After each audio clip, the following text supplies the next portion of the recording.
Halo, Assalamualaikum warahmatullahi wabarakatuh. Selamat datang di video pembelajaran manajemen perkantoran, unit pengembangan akademik administrasi bisnis. Kali ini kita akan membahas tentang manajemen rapat. Apa itu rapat? Rapat adalah suatu alat komunikasi antara pimpinan kantor dengan stafnya. Rapat merupakan kegiatan rutin bagi sebuah organisasi untuk membahas atau memutuskan persoalan-persoalan. Rapat sendiri sering disebut dengan meeting. Kegiatan rapat yang efektif dan efisien akan berdampak pada keberhasilan organisasi. Untuk melaksanakan rapat, kita harus melakukan perencanaan terlebih dahulu. Yang pertama, membuat surat undangan rapat. Undangan dibuat jauh hari sebelum rapat dimulai. Undangan rapat lengkap berisi hari, tanggal, jam, tempat rapat, acara rapat atau bahan materi yang akan dibahas dalam rapat. Yang kedua adalah persiapan ruang rapat. Pengaturan tata ruang rapat yang baik sangat besar pengaruhnya terhadap keberhasilan dalam rapat. Tata ruang rapat harus disesuaikan dengan jumlah peserta rapat dan maksud rapat itu sendiri. Yang ketiga adalah alat tulis. Dalam rapat yang cukup besar, perlengkapan alat tulis sangat penting. Alat tulis yang diperlukan diantaranya adalah map dan kertas HVS, jadwal rapat, dokumen yang akan dibahas dalam rapat, peralatan menulis dan buku not, dan kebutuhan lainnya sesuai dengan kepentingan rapat itu sendiri. Yang keempat adalah perlengkapan rapat. Perlengkapan yang dibutuhkan untuk rapat berupa komputer atau laptop, sound system, infocus, video, whiteboard, alat perekam, dan peralatan lainnya. Agar rapat berjalan dengan lancar, pastikan peralatan tersebut siap dipakai sebelum rapat berlangsung. Yang kelima adalah akomodasi. Untuk penyelenggaraan rapat yang cukup lama, maka perlu dipersiapkan akomodasi antara lain hotel atau penginapan, dan transportasi untuk para peserta rapat. Yang keenam adalah konsumsi. Hidangan makanan dan minuman saat peserta datang akan menimbulkan kesan penyambutan yang baik.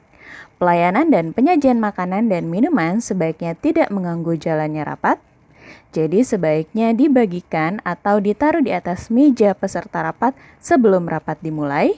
Dan yang kedua adalah memperhatikan kebersihannya. Dan yang terakhir adalah kesehatan. Kesehatan dalam penyelenggaraan rapat yang cukup lama perlu disediakan ruangan kesehatan untuk mencegah terhambatnya pelaksanaan rapat akibat ada peserta yang sakit. Selanjutnya masuk ke dalam pelaksanaan rapat. Pelaksanaan rapat tergantung seluruh pihak yang berkepentingan dengan rapat itu sendiri. Berikut adalah kegiatan teknis selama rapat itu berlangsung. Yang pertama adalah opening atau membuka rapat. Hal-hal yang harus dikemukakan dalam sebuah rapat adalah yang pertama, jadwal acara rapat itu sendiri. Yang kedua, tata tertib rapat yang bersifat fleksibel. Yang ketiga adalah motivasi kenapa rapat itu harus dibahas. Yang keempat, pengenalan masalah atau persoalan masalah yang akan dibahas. Yang kelima, tujuan diadakan rapat. Dan yang terakhir adalah tanggapan dan saran-saran. Berikutnya berlangsungnya rapat atau main meeting. Selama rapat berlangsung, pemimpin harus dapat mengatur jalannya rapat agar tertib.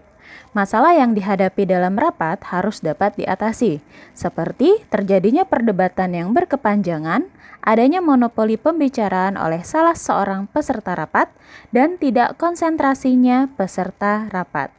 Selama rapat berlangsung, sekretaris bertanggung jawab untuk membuat catatan rapat.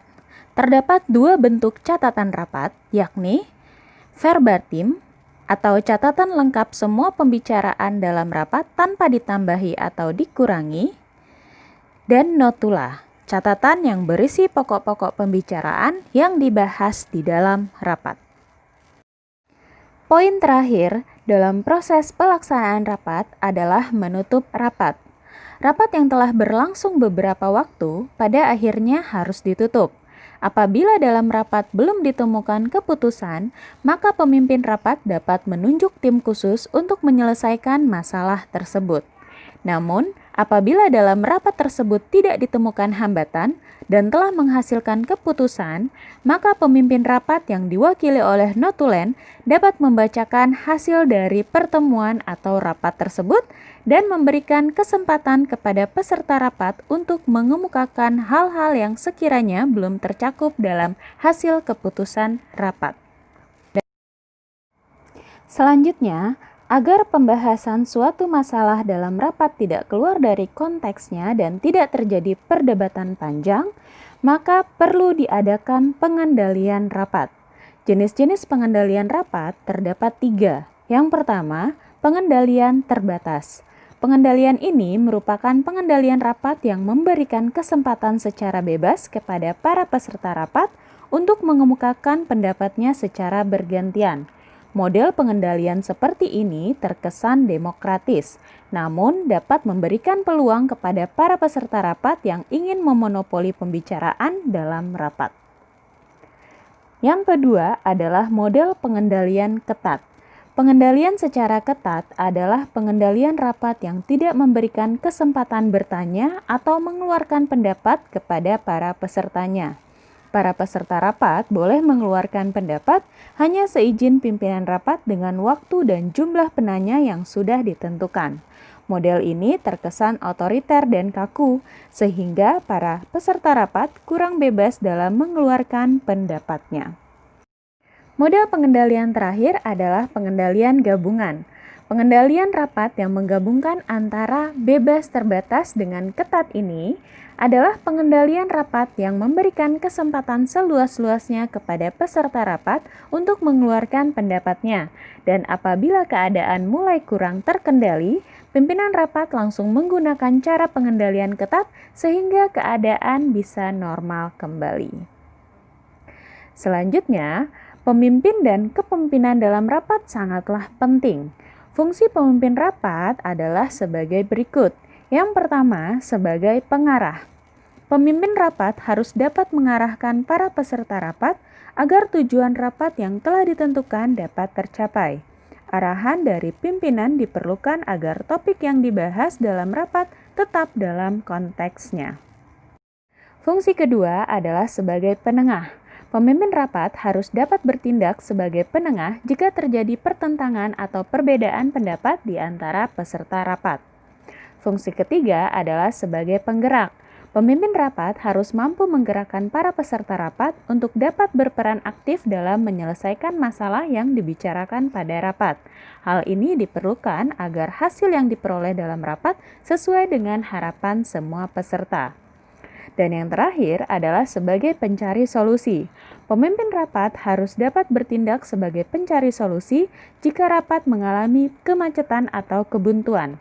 Seorang pemimpin rapat dituntut harus lebih memahami masalah yang dibahas dalam rapat.